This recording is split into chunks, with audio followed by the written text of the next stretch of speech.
实在有健康，走出户外喽！有没有吃过草？没有。1、2、3。啊！这是扔卡你管扔卡。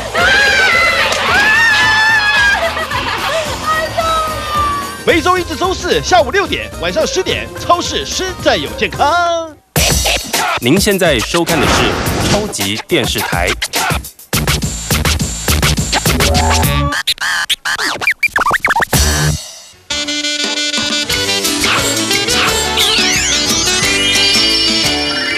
支气管有哪一个有一项身体组织呢？是没有哪？痛觉神经跟软骨。没有痛觉神经。他没有痛觉吗？我劝他有软骨。因为我每次去吃猪那个路边摊的时候，就要切气管。所以你觉得你跟猪是一样的？我劝他有软骨。其实很多次，比方说我们气管发炎的时候，有没有？你都不会认为说有任何疼痛的感觉，但是它已经肿起来，你还不会痛。对，是这样吗？对。看吧，可是有的时候喉咙痛是哪里痛？那是喉咙，不是那是喉咙。小姐，你都已经讲出来了，喉咙痛。喉咙痛是哪里痛？那我很好奇，就是医生他不过是拿着筒听，对不对？那我们常常每次去看医生感冒的时候，你支气管炎，对，他怎么知道？是，它可以听你那个，因为我们支气管发炎的时候会肿起来，对，红肿嘛，肿起来之后那个气道就会变窄，是，所以它听得出来。所以他大概听就是你刚刚说的气管的支气管那边听，对，他这样听。那如果说是再下来是什么？你刚刚说肺气管、肺炎、肺泡。那你如果听到是肺这个地方有声音，就变成是肺炎哦。它基本上如果肺炎是听不出来，对，但是问题是它可以知道说你这边已经有支气管炎，但是如果你再加上发烧，这时候可能就要照 X 光片。那照 X 光片就可以看出有没有肺炎，所以有没有肺炎要用 X 光片来看。对，那有没有支气管炎可以用听的。那可是我看他那个听筒啊，他从来都是听这边的。你有看他听过这边吧？不用，那不需要。为什么？因为气管啊，不是因为这个气管很大，它不论怎么塞，它都不会塞出有声音，只有这个小气管塞，这边才会听到有声音。这边怎么塞都不会。对，因为它太大了。对，云你笑你懂吗？我想说5块钱这么大都已经塞起来，你还吸得进去？对啊，问看嘛，奇怪了，我觉得不信大家都知道。来，我们来，好的，这个公布这已经答案没办法了，就跟5块钱全硬币大小嘛，对不对？好大，这个5块钱硬币大概差不多2公分左右，对，图钉大概差不多1公分，对，差2公分，5块钱。那有到4000哦。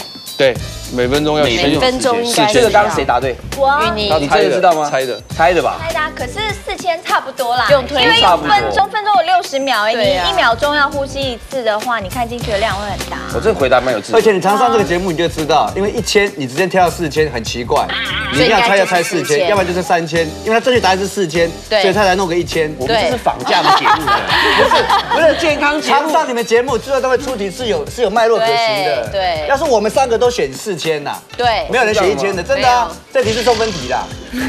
什么啦？你自己没答对，这是因为没有按到0。对啊，你再懂也没用啊，你抢不到。那你真的是右边的支气管有呛到过吗？谁？你啊？你刚刚讲的那个是我乱讲的，是不是？你不是说你真要猜我？真的是右边，为什么？它的角度的关系，因为这个主气管这样下来，在右边这个肺呢，它是比较直，在30度角下来，然后左边这个肺脏呢，它是差不多50度的斜角。所以它不太一样，所以它掉它就很容易从这边顺下来。对啊，因为你要卡到这边来很困难。那我有问题，常常我们吞到那个饭粒呀，就从气管吞下，它有鼻腔这样，然后它就会从鼻子跑出来。那是你跑到上面去好不好？那是什么？你怎么回来的？那是鼻腔，你是卡到鼻腔好不好？没有，你是吞下去再卡住，然后出来的。真的吗？有这种特异功能？有的时候这么优雅的人，居然可以问这种问题出来，一直蹭出来。你们没有过吗？有打喷嚏饭从鼻子出来有？为什么？那个饭粒基本上还是卡在鼻腔里面。对啊，没有卡到。如果是到了这个气管里面就出不来了。对。那刚刚的这个是热身，然后接下来我们要进行下一段的考试，健康的对不对？来，好不好？一样跟气管有关系的。3位加油！来，可兰麻烦你。第一题，请问羊奶啊，它性甘醇，儿童从小喝羊奶可以保养气管，对或错？请抢答。哎，又是我，你都答对，确定？对，恭喜你答错了。卖羊奶都是骗人的，羊奶还特别贵。好，等等再聊。好，下一题，请问气管发炎的时候洗热水澡呢，可以帮助体内的痰液排出，以加快康复，对或错？请抢答。然后姐，请作答。错，确定？确定。恭喜你答错赢了赢了。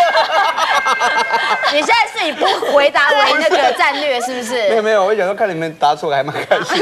好，下一题，请问支气管炎呢造成的久咳不止，容易演变成肺结核，对或错？请抢答。不，好，请作答。来，你说。久咳不止，错。确定？真的吗？真的吗？真的吗？错。错了。恭喜你答对了。他这题不论都也会逆转胜。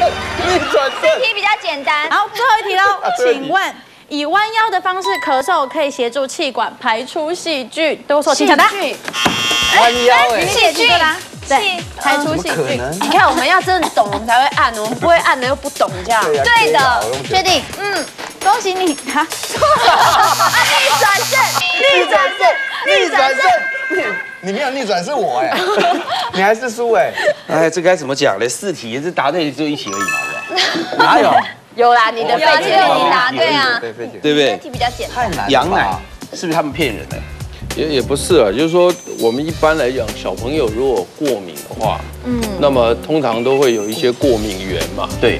那当然就是说，我们人类呢，对于牛奶过敏的人的比例略高一点点，然后呢，对羊奶过敏的比例略低一点点。哦。所以可能就是因为这样，就是说，如果小朋友对于这个牛奶有过敏的，他有的时候换成羊奶的时候呢，他就不过敏了。这个很特别，只是这样子而已。可是羊奶的广告都说保护气管。那如果说不过敏的小孩子，能够多吃这些蛋白质啦、维生素 B 群都保护，不管什么都保护。对。然后第2题，柏荣刚是很直接的说错，对不对？气管发炎时洗热水澡能够帮助痰液排出，你认为是错的，为什么？因为就有试过啊，洗完了也没怎样啊，痰也没咳出来就对啊。通常我们医生教，比如说小孩子好了，要痰你就直接把它倒过来拍，最快，你也不用什么还洗热水澡什么的啊。范老师有用吗？洗热水澡？他是这样，他讲的也有点道理，就是说呢，如果是大人洗热水澡，因为他那个蒸汽会散在浴室里面。那我们吸入这些蒸汽的时候呢，可以扩张我们的支气管，然后甚至这些蒸汽可以湿润我们的气道，对，所以这时候可能痰咳出来比较容易一点。那你就去蒸汽室就好了。所以不用。我们现在如果说有这种人，他就有一个机器放在你的床头，就一直直接喷蒸汽出来。对，不舒服也是都喷出来。去耳鼻喉科，你到耳鼻喉科或胸腔内科就会看到非常多，而且它那个喷那个蒸汽出来，不仅仅是让你这个气道能够舒缓、湿润它，甚至里面还可以加药。哦，对，这样了解哦。了解非常好。再来，支气管炎造成的久咳不止，容易演变成肺结核。这个想也知道是错的。对啊，你肺肺结最简单啊，对不对？是霉菌。不是说你咳嗽咳到变肺结吓死人。对，哪有那么厉害？那一般的人咳嗽对不对？好，注意哦。所以下面那题更好笑喽，更好笑。居然有人会把细菌给咳出来哦。不是，我们小时候医生都说你要弯腰这样拍，就会把痰好不好？对啊，痰的细菌都在痰里面呢。也是，对了，是这样吗，潘老师？你们两个感情蛮好的。也是啊，对啊。他说他都说对。一般那个是把痰咳出来，不是把细菌。可是那个医生说，如果痰是黄黄的，就说明里面有细菌，它被细菌感染。对，那个细菌大部分都还在气管里面。哦，还是没有办法，还是在气管，大部分都在气管里面。对，我第一次听到说，多咳一点，把细菌咳出来。我已经咳了8个了，快点再加油！对，要让气管健康，到底该吃什么好？郭主义师傅的芦笋松板，轻松上菜，好简单。这个哪个地方是对气管好吗？芦笋跟猪肉都很好，没有猪肉也是好的。我们芦笋呢也要穿烫一下，因为芦笋呢穿烫会保持它的亲密度。我们等一下下去炒的话，不用炒太久。没有想到要对气管好的食材凑一凑这样，真的看起来美味哦，脆，蛮好吃的。好脆啊，好清爽啊。